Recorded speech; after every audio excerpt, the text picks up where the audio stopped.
ओम नमो भगवते वासुदेवाय। श्री कृष्णा राधे राधे। आज हम आपके लिए वट सावित्री व्रत की कथा लेकर आए हैं, जो कि ज्येष्ठ मास की अमावस्या को आती है। इस व्रत की कथा और वट पूजन करने से सौभाग्य की प्राप्ति होती है। तो आइए सुनते हैं वट सावित्री व्रत की कथा। भद्र देश के एक राजा थे, उनका नाम अश्वपति था। भद्र देश के राजा अश्वपति की कोई संतान नहीं थी। उन्होंने संतान प्राप्ति के लिए पूरे मंत्रोच्चारण के साथ प्रतिदिन 1,00,000 आहुतियाँ दी। 18 वर्ष तक यह क्रम चालू रहा। इसके बाद राजा पर कृपा हुई और उनके यहाँ एक कन्या ने जन्म लिया। उस कन्या का नाम सावित्री रखा। सावित्री धीरे धीरे बड़ी होने लगी। सावित्री बहुत रूपवान हो गई। सावित्री के योग्य कोई वर नहीं मिल रहा था और वर न मिलने की वजह से सावित्री के पिता बहुत दुखी थे। उन्होंने अपनी कन्या सावित्री से अपने योग्य वर ढूंढने को कहा। सावित्री अपने पिता की आज्ञा पाकर अपने लिए वर ढूंढने के लिए निकल गई। सावित्री तपोवन में भटकने लगी। वहाँ उसे सालव देश के राजा धूमसेन मिले।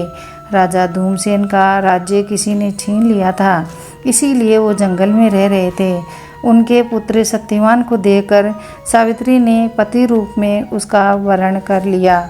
इसके बाद सावित्री घर लौट आई। सावित्री जब घर पहुंची तो उसने अपने पिता के साथ नारद ऋषि को देखा। पिता के पूछने पर उसने बताया कि उसने सालव देश के राजकुमार सत्यवान को अपना पति स्वीकार कर लिया है। जब नारद ऋषि को यह बात पता चली तो वह बोले कि हे राजन, सत्यवान वैसे तो गुणवान हैं, धर्मात्मा हैं और बलवान भी है, लेकिन उनकी आयु बहुत कम है। 1 वर्ष बाद ही उनकी मृत्यु हो जाएगी। ऋषिराज नारद की बात सुनकर अश्वपति राजा घोर चिंता में डूब गए। उन्होंने सावित्री से कहा, पुत्री, तुमने जिस राजकुमार को अपने वर के रूप में चुना है वह अल्पायु है। तुमको किसी और को अपना जीवन साथी बनाना चाहिए। तब सावित्री ने कहा, पिताजी, आर्य कन्याएं अपने पति का एक ही बार वरण करती है और राजा एक ही बार आज्ञा देता है तथा पंडित एक ही बार प्रतिज्ञा करता है और कन्यादान भी एक ही बार किया जाता है। सावित्री हट करने लगी और बोली, पिताजी, मैं सत्यवान से ही विवाह करूंगी। जब सावित्री नहीं मानी तो राजा अश्वपति ने सावित्री का विवाह सत्यवान से कर दिया। सावित्री अपने ससुराल पहुंचते ही अपने सास ससुर की सेवा करने लगी। समय बीतने लगा। नारद मुनि ने सत्यवान की मृत्यु के दिन के बारे में सावित्री को पहले ही बता दिया था। दिन जैसे जैसे करीब आने लगा तो सावित्री अधीर होने लगी।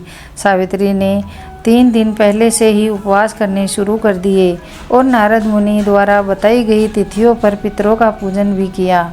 हर दिन की तरह सत्यवान उस दिन भी लकड़ी काटने जंगल चले गए। साथ में सावित्री भी गई। जंगल में पहुंचकर सत्यवान लकड़ी काटने के लिए पेड़ पर चढ़ गए। तभी उनके सिर में तेज दर्द होने लगा। दर्द से व्याकुल होने के कारण सत्यवान पेड़ से नीचे आ गए। सत्यवान के सिर को अपनी गोद में रखकर सावित्री सत्यवान का सर सहलाने लगी। तभी वहाँ यमराज आते दिखाई दिए। यमराज अपने साथ सत्यवान को ले जाने लगे। सावित्री भी उनके पीछे पीछे चल दी। यमराज ने सावित्री को समझाने की कोशिश की कि यही विधि का विधान है, फिर भी सावित्री नहीं मानी और यमराज के पीछे पीछे चल पड़ी। उन्होंने यमराज से कहा कि मैं सत्यवान को नहीं ले जाने दूंगी। सावित्री की निष्ठा और पति परायणा को देखकर यमराज ने सावित्री से कहा, हे देवी, तुम धन्य हो, तुम मुझसे कोई भी वरदान मांगो। सावित्री ने कहा, मेरे सास ससुर वनवासी और अंधे हैं, आप उन्हें दिव्य ज्योति प्रदान करें। यमराज ने कहा, ठीक है, ऐसा ही होगा, जाओ अब यहाँ से लौट जाओ। लेकिन सावित्री अपने पति सत्यवान के पीछे पीछे चल दी। तब यमराज ने कहा, देवी, तुम वापस जाओ। तब सावित्री बोली, भगवान, मुझे अपने पति देव के पीछे पीछे चलने में कोई परेशानी नहीं है। पति के पीछे चलना मेरा कर्तव्य है। सावित्री की यह बात सुनकर यमराज ने उन्हें एक और वर मांगने को कहा। सावित्री बोली, मेरे ससुर का राज्य छिन गया है, आप पुनः वापस दिला दे। यमराज ने सावित्री को यह वरदान भी दे दिया। फिर यमराज ने कहा, अब तुम यहाँ से लौट जाओ। लेकिन सावित्री पीछे पीछे चलती रही। सावित्री को चलता देख यमराज ने सावित्री को तीसरा वरदान मांगने को कहा। इस बार सावित्री ने 100 संतान और सौभाग्य का वर मांग लिया। यमराज ने यह वरदान भी सावित्री को दे दिया। सावित्री ने यमराज से कहा, प्रभु, मैं एक पतिव्रता पत्नी हूँ। आपने मुझे पुत्रवती होने का वरदान दिया है।